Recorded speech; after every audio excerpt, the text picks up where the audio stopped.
Hello and welcome back to English Today.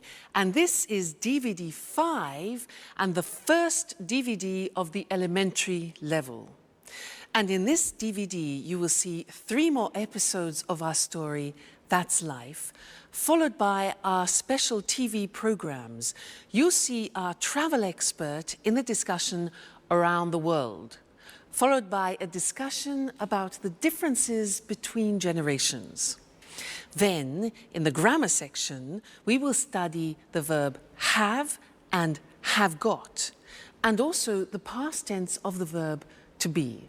We will also learn to give instructions and directions using the imperative. Okay, so enjoy your studying and have fun.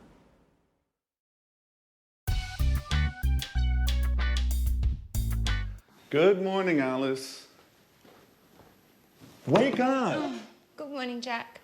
Please give me a cup of coffee. Bring me back to life. I'm still asleep.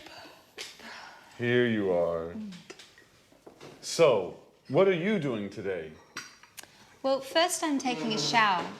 And after that, I have my daily appointment with Ask the Stars. Ask what? Don't you know it? Sorry, no. It's the horoscope I listen to every morning on the radio. It's fantastic. I can't start my day without it. How can I go out in the morning without the advice of Ask the Stars? Please, Jack, this is not a joke.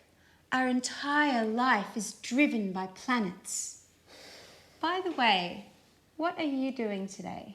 Well, I'm going to work, just like every day. And today is Tuesday, isn't it? I have to go to the karate gym.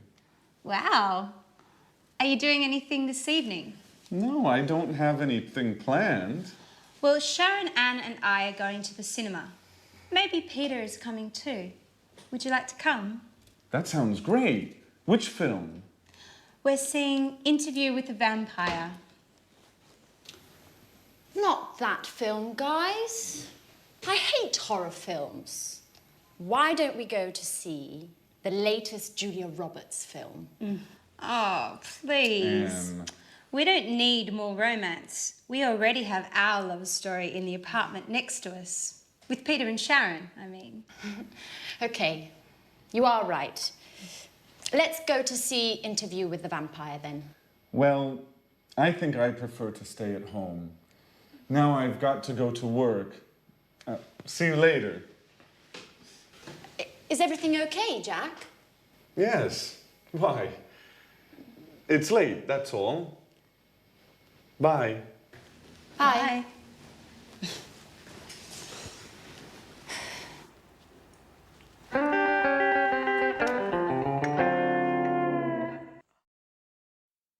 Hello and welcome back to English Today, your live TV program where you can learn the English language.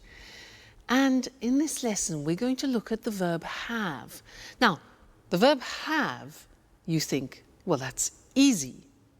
It's not true.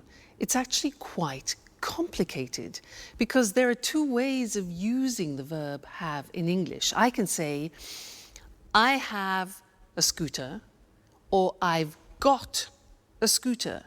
Well, in this lesson, we'll look at the first way, I have a scooter.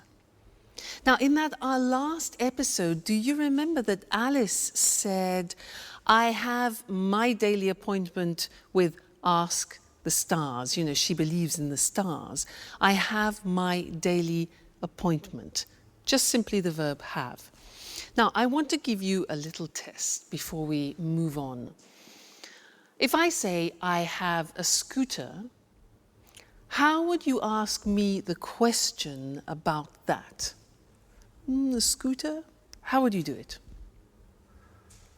Have you a scooter? No, that's not possible. Something missing, like an auxiliary. That's it. Do you have a scooter? Now, this is a typical mistake. People often think that have you a scooter is a question, but the verb have needs an auxiliary. Do you have a scooter? Okay? Listen to this. He has a scooter. He has, Mr. Snake, a scooter. What's the question? Careful. What's the question? Has he, no. Does he have a scooter? Yes, that's it. So you need the auxiliary. Does he have a scooter? Fantastic. Let's look at the screen and check on that. So, the verb have. I have blue eyes. You have a new car. She has, third person, psst, Mr. Snake, S. Look at the spelling, H-A-S. She has a cat. He has a dog. It has 4 doors. We have a garden. You have a course, an English course. They have 3 children. Now the negative. I don't have blue eyes. You don't have a new car.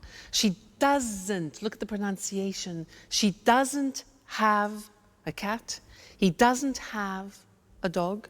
It doesn't have 4 doors. We don't have a garden. You don't have a course. They don't have 3 children. Okay? The question, do I have blue eyes? Do you have a new car? Does she have a cat? Does he have a dog? Does it have 4 doors? Do we have a garden? Do you have a course? And do they have 3 children? Okay, so that's the verb have. Don't forget the auxiliaries do and does. Now, another interesting thing about the verb have is that often we use it in special expressions which make up verbs with particular meanings. And in other languages, here in these situations, you hear make. Let me show you. We say to have breakfast, breakfast in the morning, to have lunch, 1 o'clock, and to have supper. So to have breakfast, to have lunch, to have dinner. Now dinner is what time? Dinner and supper, what's the difference? Dinner at 8 o'clock in the evening. Supper is something we have at about 10:30 or 11 o'clock at night. All right? So we use the verb have for these. We don't say to have a breakfast, but to have breakfast, have lunch, have dinner, have supper. Other things, we say to have a cigarette. We say to have a cup of coffee, to have a drink of any sort. We also say to have a shower in the morning, to have a shower. In other languages, they use make a shower or make a bath, for example. But in English, we say to have a shower, to have a bath in the bathroom. We also say to have a rest. We say to have a party. Did you have a good party? We say to have fun, which means to have a good time, okay? So these are very common expressions which we always use with the verb have. Have breakfast, have lunch, have dinner. Okay. Now, when we go back and listen to our friends, they will introduce the other form, have got. And then afterwards, I'll tell you all about it. All right? So see you then. Bye. Fly me to the moon. Let me. Have you got a moment, Peter? I've got a problem with my computer. I don't know very much about computers. And I'm going out. They're waiting for me at the theater. Always busy, huh? Okay, Sharon, take it easy. Shall we have a look? Thanks, Peter. You've got a big heart. Let's see if I can help you before you thank me.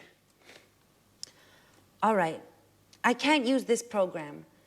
I use it every day, and today it isn't opening. Why don't you turn the computer off and then turn it on again? Okay, Peter, that's really a great idea. You're a genius. How can I do without you? I know, my dear. What are you working on? I'm writing my curriculum because I would like to find a new job. Listen, Peter, I don't know how to write it. Can you help me, please? I'm sorry, Sharon. I'm in a hurry. I have no time. I'm late. They're waiting for me. Very kind, as usual. Listen, Peter, Anne, Alice, and I are going to the cinema this evening. Would you like to come? I'd like to, but I can't. I have to... Go to the theater. Yes, I know. You always have something else to do. Oh, come on, Sharon. What's the problem? Maybe you're jealous of my career. Oh, Peter, I'm just tired of always coming second.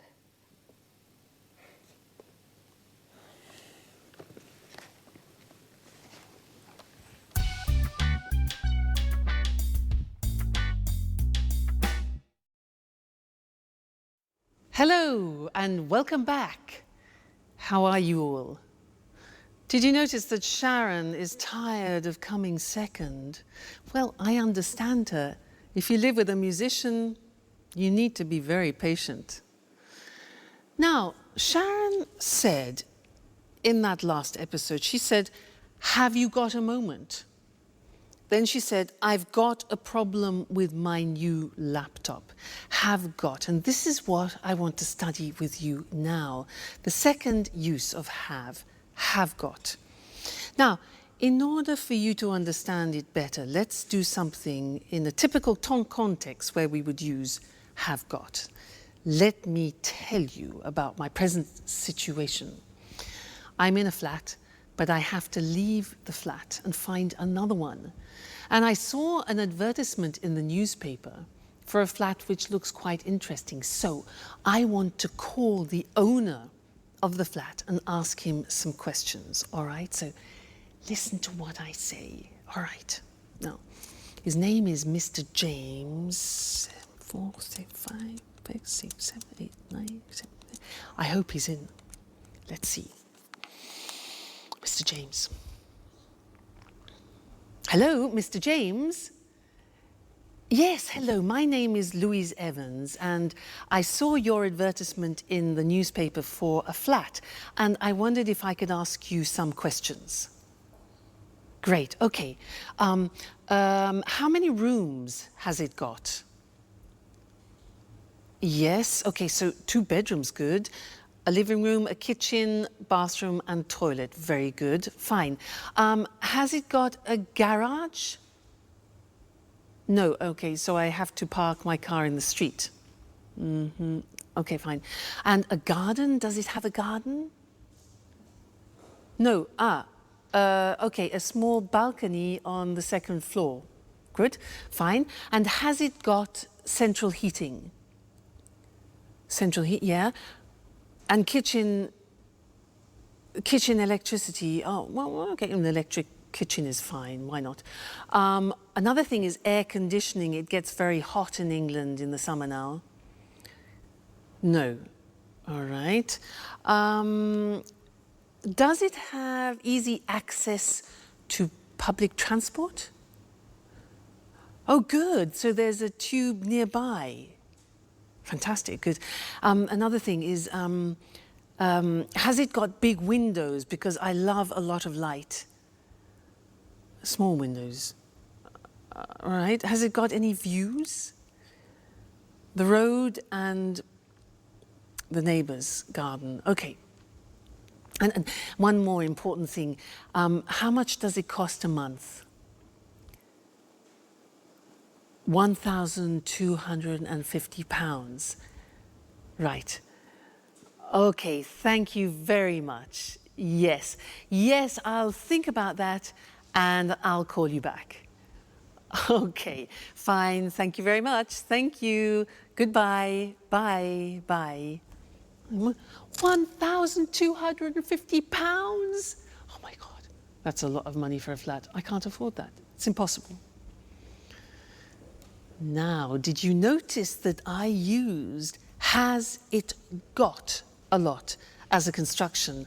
Has got, have got. That's what I want to talk about. Now, this construction have got was introduced into the English language to describe possession, in fact. But now we use it in different situations, not only possession. So the Americans, in fact, use the verb have more than have got. In British English, we use have got a lot.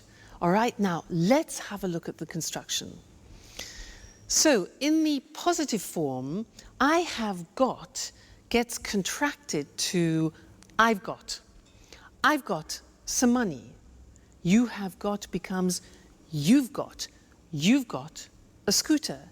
She's got, she has, she's. Looks like the verb to be, but it is in fact has. She's got long hair. He's got a shop. It's got a balcony. We've got a house. You've got some CDs and they've got some plants, all right? So that's the positive. Now, the negative. In the negative, the auxiliary have turns into a negative auxiliary. So, I haven't got any money. You haven't got a scooter. He hasn't got long hair. She hasn't got a shop. It hasn't got a balcony. We haven't got a house. You haven't got any CDs. And they haven't got any plants. So hasn't and haven't. And then in the questions are easy. We use have or has. So, have I got any money? Have you got a scooter? Has she got long hair? Has he got a shop? Has it got a balcony? Have we got a house? Have you got some CDs? And have they got some plants? So it's not really difficult grammatically. You have to remember the auxiliary have and has, and then remember to put got. All right? Now, you'll come across this a lot, especially in subtitles in films. So watch out for it, and we'll keep practicing it. Great. So that's the end of this lesson, and I'll see you again live very soon. Bye.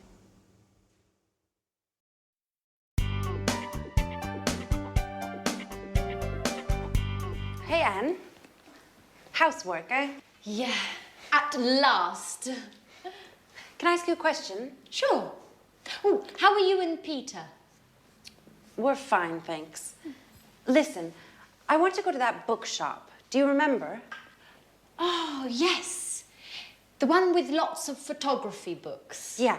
And thriller books. Yeah. And with the red coffee tables and flowers on the windows. Yeah. And where you can sit down and drink a delicious hot chocolate. Yes, Anne. That's the one. The London Reader. It's a great place. Yes. How do I get there? Is it far? You can walk from here. It's about 10 minutes away. Great. Oh, okay. Let's see. Go out the front door and turn left. Easy enough. Go straight ahead, past the traffic lights.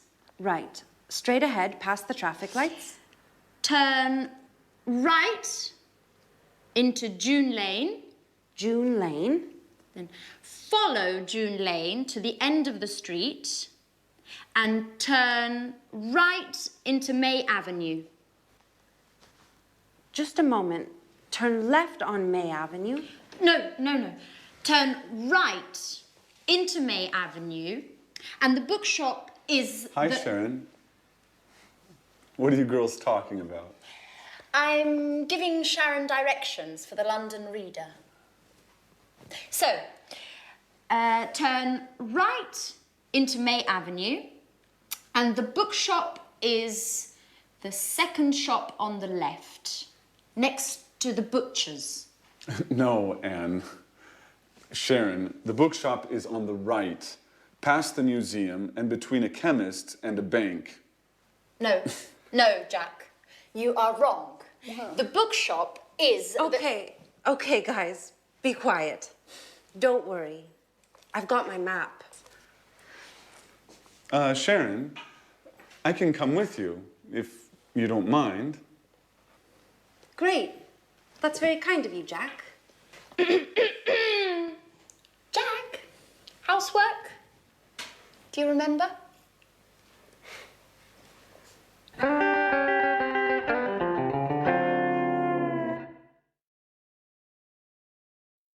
Hello and welcome back again. Now, Anne's a bit jealous, isn't she? I mean, how can she attract Jack if she asks him to do the house cleaning? I mean, she's more like a mother than a lover, isn't she? Well, anyway. Now, she gave some directions to Sharon because Sharon wants to go to the bookshop. And actually, Mr. Monkey wants to go to the same bookshop. So I want to test those directions to see if they work. Let's imagine this is the bookshop, okay? Mr. Monkey wants to go there. So let's see her directions. So go out of the front door and turn left. Okay, Mr. Monkey, turn left. Great. Then go straight ahead. Go straight ahead until the traffic lights, you know traffic lights? Traffic lights are red, amber, green. Okay, traffic lights. And at the traffic lights, turn right, like that, into June Street. Okay, follow to the end of the street. Then turn right again. Okay, and go down May Avenue. This must be May Avenue. And the bookshop is the second on the left. 1, 2. Here's the bookshop. They work. Now, I was using the language of directions. So I want to go to the screen now and show you that language, the language we use for giving directions to people. All right? Now, we usually use the imperative form. What is the imperative? The imperative is just the infinitive form of the verb. So you can say, take the first left or the first right. Take, okay, that is just an infinitive. Take the first right or the first left. You could say, take a bus to. Take a train to, take the subway. Now, in America, they say subway, and in Britain, we say tube. Take the tube to. Okay? Another example. Turn left, turn right. So turn is the verb. Turn left, turn right. Okay? Another possibility is go straight on, which is an expression we use in Britain, or go straight ahead, which is an expression that they use in America. But we use both. Straight on, straight ahead, all right? Then we can say go past the shop or go along the street, a road, or an avenue. Again, we use go, it's the infinitive, and it's the imperative form, all right? Another example, at the end, we can say the position. It's next to, it's near to, it's opposite, it's between, it's on the left, it's on the right. You remember the prepositions that we did at the beginning? Well, that's to indicate the actual spot. Great, so that's giving directions using the imperative form. Now, let's go back to our friends in That's Life and listen to Jack, who is giving Alice instructions about using the internet. And listen to the imperatives that he uses, and I'll see you later, all right? Bye for now.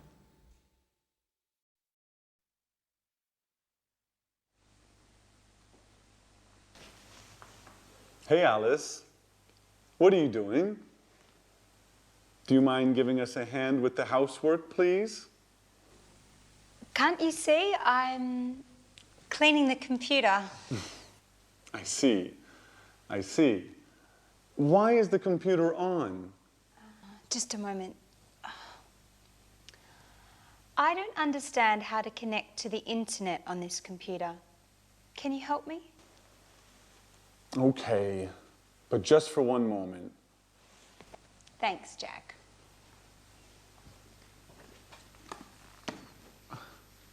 Okay, click on that icon. What's an icon?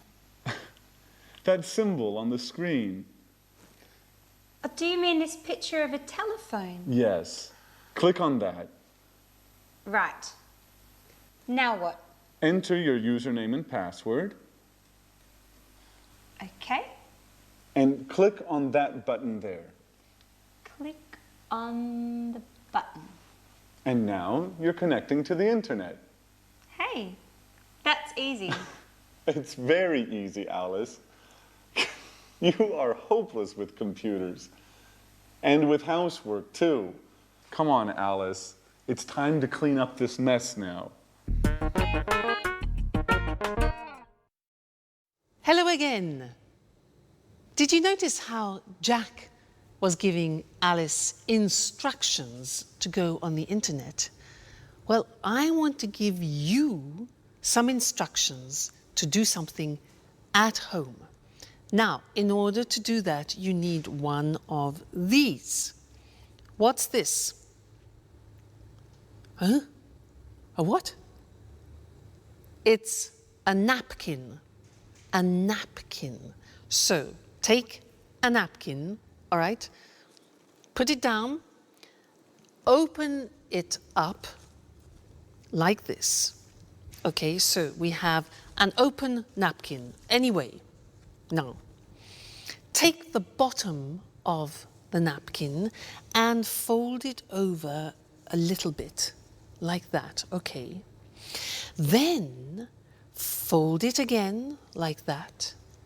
Then fold it again, and again, and again, until you reach halfway, and press it down like that. Press it down. All right, now, take the whole napkin, lift it up, and put it in this position. You turn it over, okay? Press that down.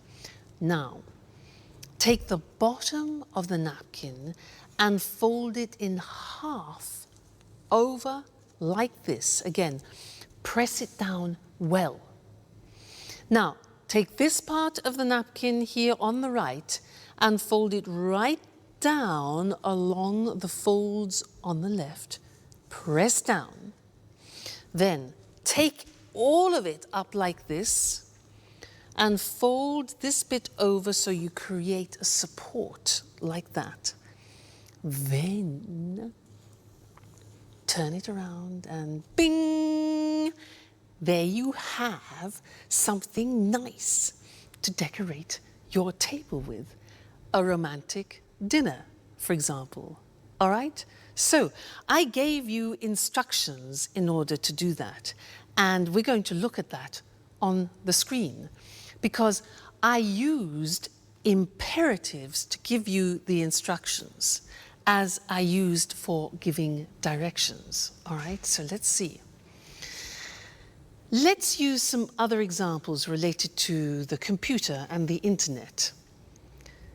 Plug in the computer. Now you notice we use plug, which is the infinitive form, and we use it for both you, singular, and you, plural. So, plug in the computer, ding, switch it on, connect it to the internet, and bling, click on the internet icon. All right, so imperatives, they're all infinitive verbs.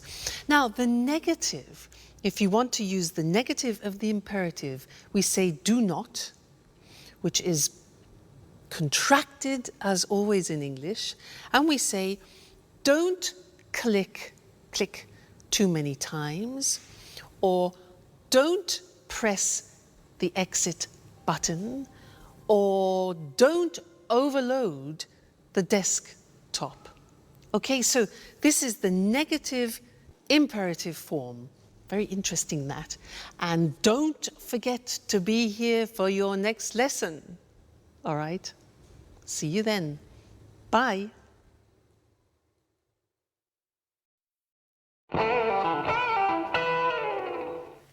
Jack, where were you yesterday evening? Why? There was a great party at Mary's. Really? I wasn't invited. I can't believe that. Everyone was invited. I'm sure I wasn't. Anyway, I was busy yesterday. Did you have a meeting with some clients? No, I didn't. So? What? Where were you? I was with Robert at the Red Lion pub. That's impossible. Robert was at the party. Oops. I always get them mixed up. I was with Charles. Charles was at the party too. Come on, Jack. Who were you with? You are too curious, Alice.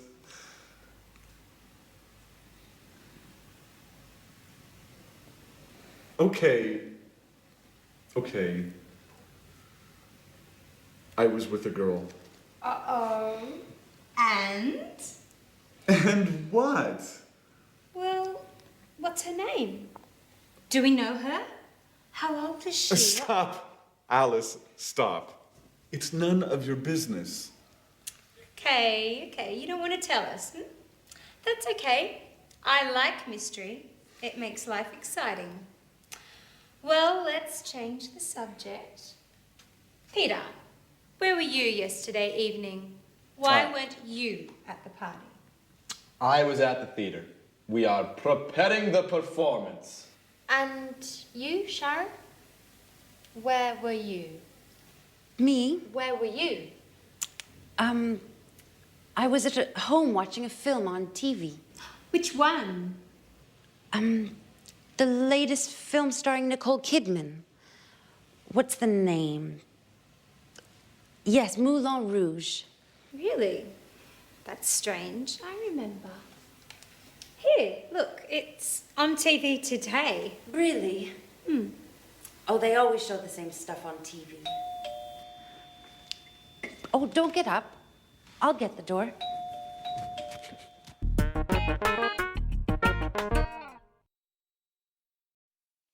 Hello again, everyone.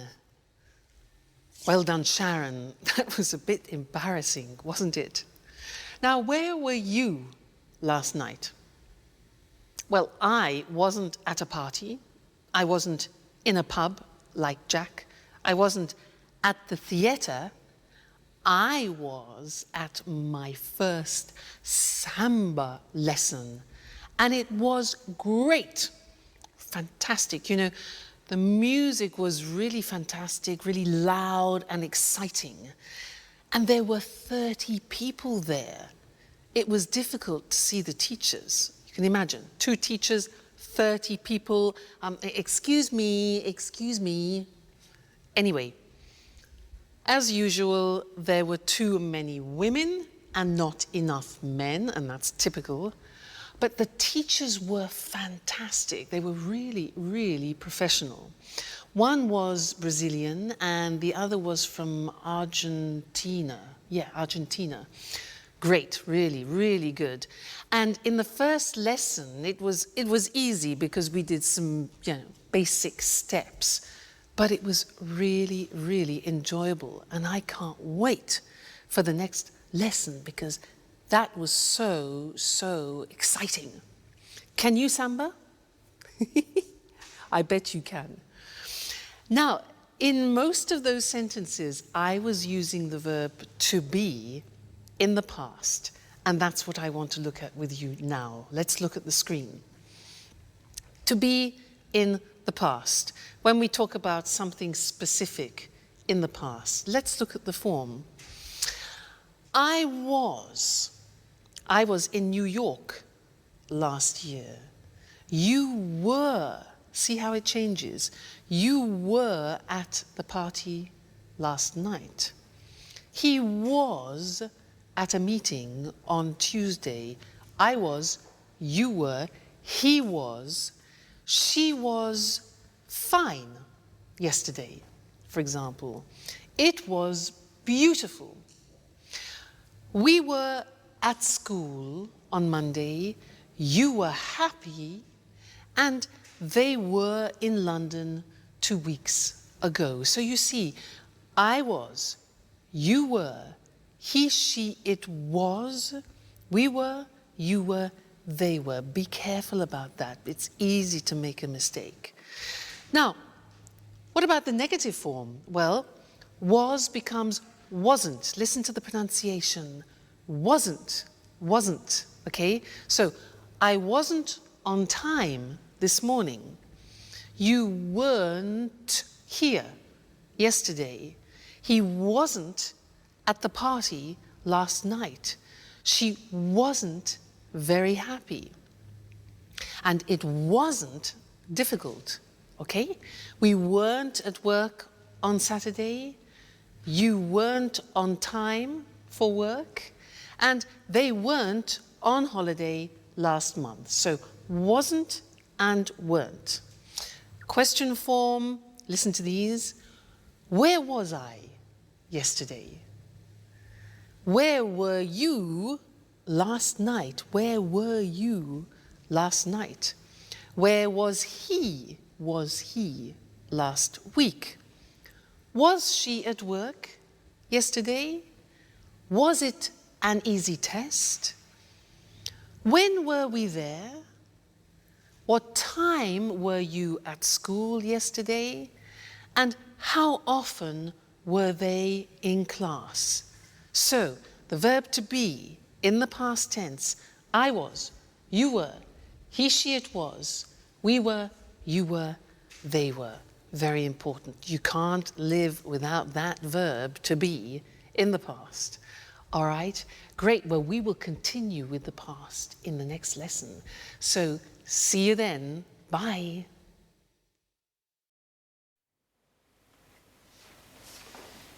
There's a postcard for you, Alice. For me? It's from my father. He was in the Bahamas last week. Really? I was in the Bahamas last summer. Just you? Oops.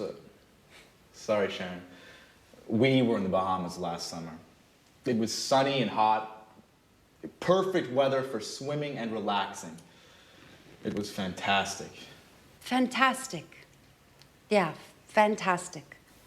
I'm sure it was. I prefer holidays in the winter. It's too hot in the summer. I like going to the mountains and skiing. My last holiday was 2 years ago. 2 years ago? Yes, it was a long time ago. I need another holiday soon. Anyway, was your father on holiday in the Bahamas, Alice? No, he wasn't. He's working on a new play there. Oh, how fascinating it must be being a director. Fame, money, and a lot of traveling around the world. And no time for family. Just a few calls, postcards, and a lot of misunderstandings. Why don't you call him now? I don't think that's a good idea. Why? When was your last call? 3 weeks ago? That's a long time. Come on. Alice, call him. I'm sure he'll be happy to hear from you. Well, maybe you're right.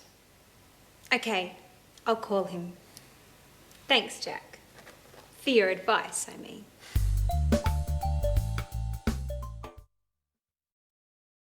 Hello again for another important lesson. We're in the past tense. Now, I want to help you remember how to use the past tense. So I have another acronym. You know acronym? Look. Oil, way. Oil, way.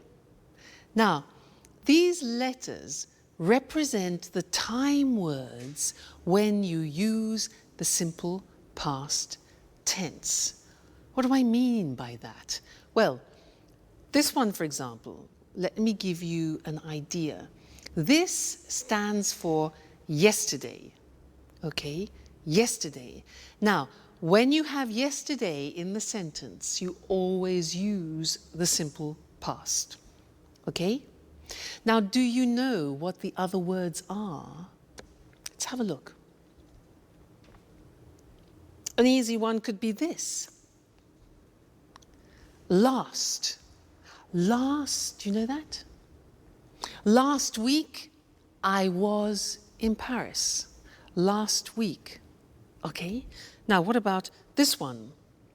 2 days ago. Very good. So, 2 days ago, we were at the sea, for example. So, this is ago. We have last, yesterday, ago. This one? That's more difficult. Yeah, it is difficult. It's on in English, and we use it with days and dates. And in some languages, it doesn't exist. So we say on Monday, on the 7th of July, for example, on. This one here, in. Okay, when do we use that? Yeah, months, for example, in January, in February, in March, and also for years in 1961, in 1970, etc. This one, when. Okay, with when we use the past tense. So, for example, when were you there? So, oil way, on, in, last, when, ago, yesterday. It's like a rhyme. On, in, last, when, ago, yesterday. You need to memorize those. We'll look at them on the screen now. But it's important for you to memorize them, to remember that when you're speaking, on, in, last, when, ago, yesterday help you to remember to use the simple past. So, to revise that, our acronym OIL WAY. On we use with days or specific dates. So, the party was on Friday, or he was in London on the 2nd of March. Okay, the date.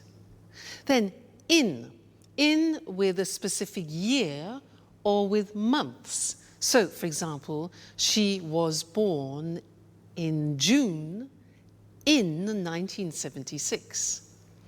Next, last. Last with, for example, the previous week, last week or month or year.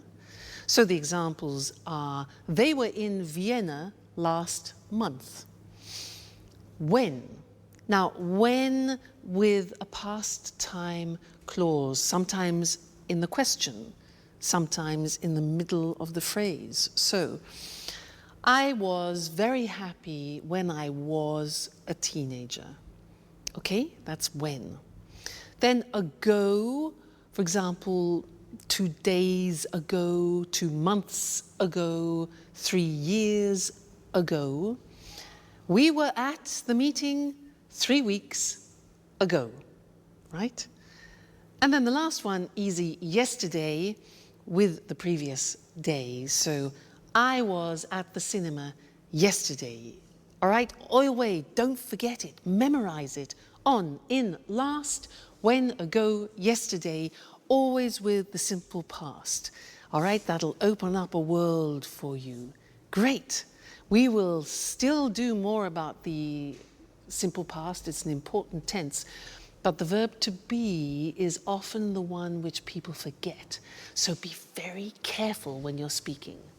All right? Great. Well, happy studying, and I'll see you again very soon. Bye.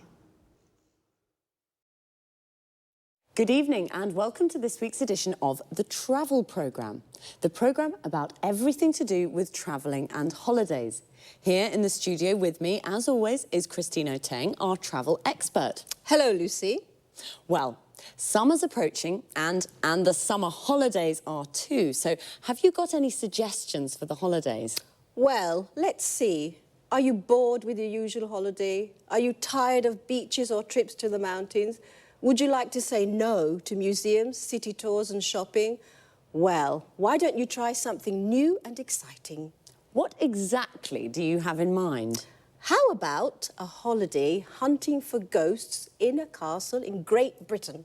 Hunting for ghosts in a castle. That's certainly a change from lying on a beach. It sounds exciting. It is exciting, something really different. Just right if you love adventure. But what do you have to do? Do you spend all the time looking for ghosts? No, not all the time. In some ways, it's like a normal holiday. In the morning, you have a traditional English breakfast, then you go for a walk or visit a local town.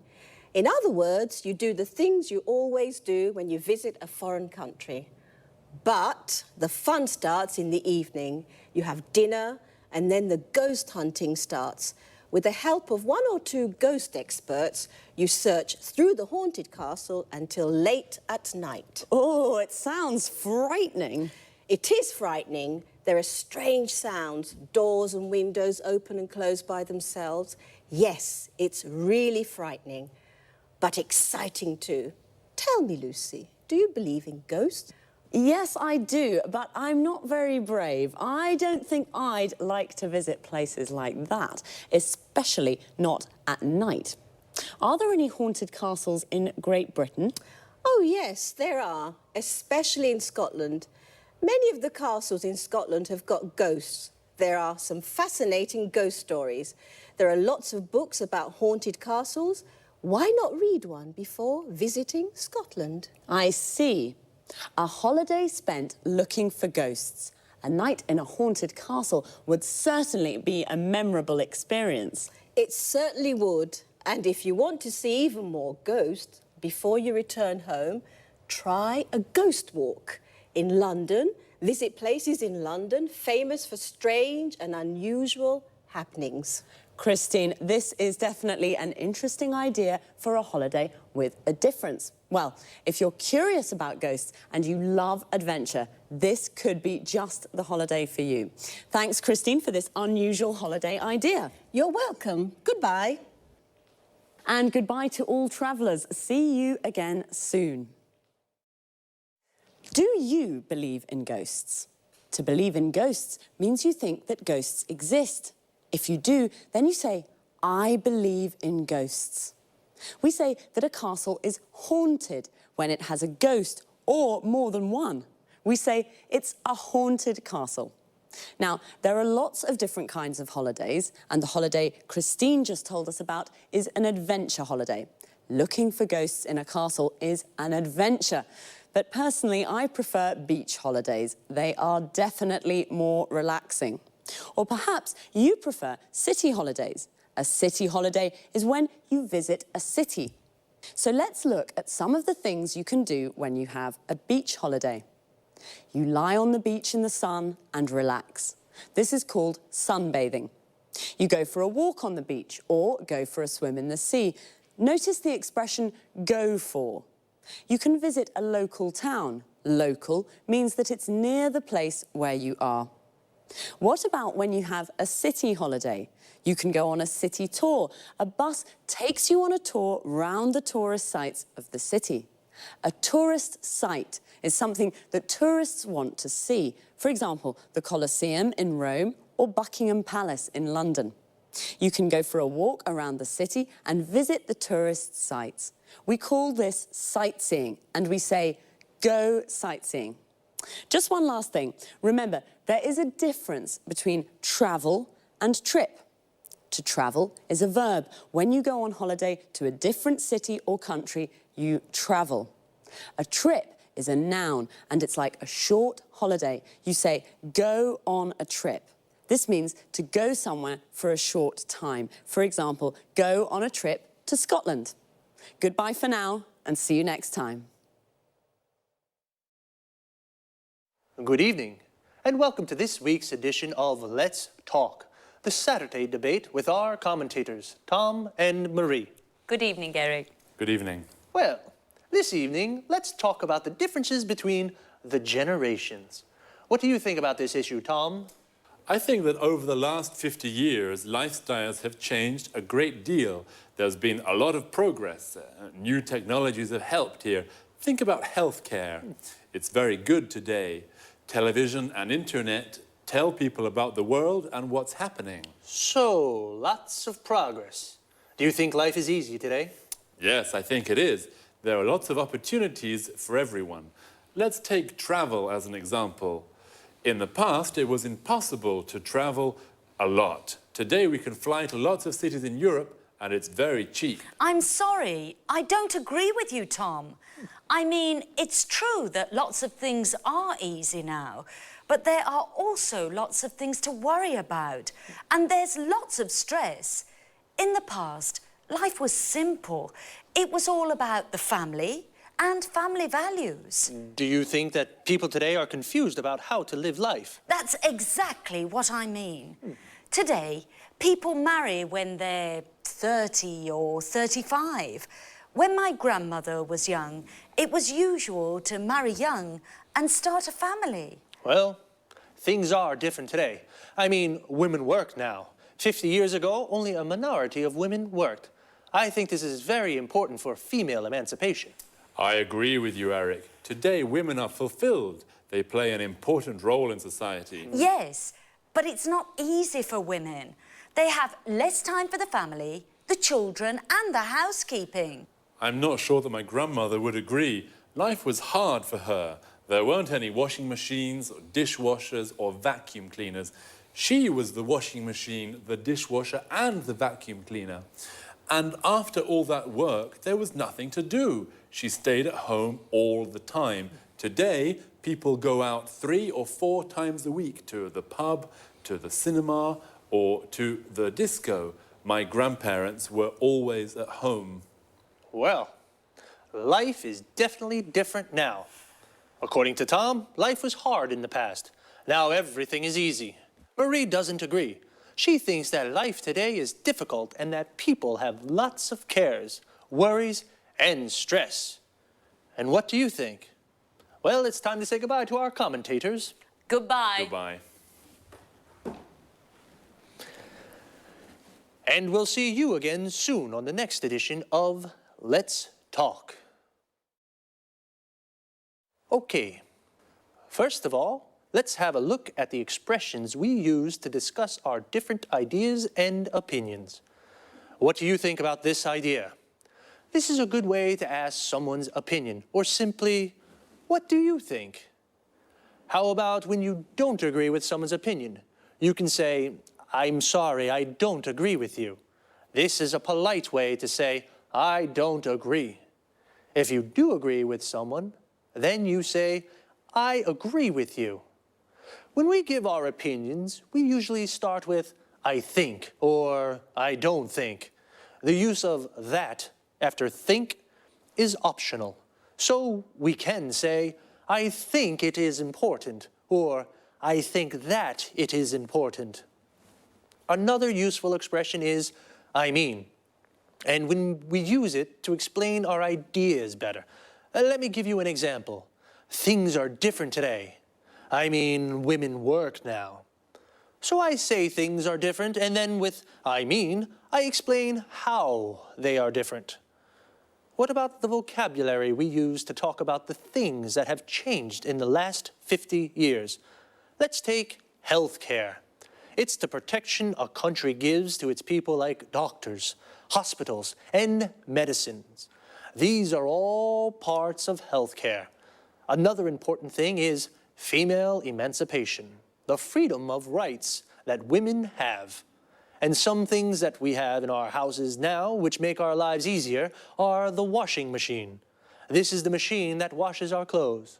The dishwasher, the machine that cleans the dishes, plates, and glasses. And the vacuum cleaner, the machine that cleans the floor. Before I say goodbye, I just want to look at a little word that we use a lot. It's lot. And we use it to express quantity. We can say a lot or lots of, and it means a big amount. We use it with verbs. We say a lot, and it comes after the verb. For example, today people travel a lot. And when we use it with nouns, we usually say lots of, and it comes before the noun. For example, there's lots of stress today. Well, that's all from me. See you soon for another edition of Let's Talk.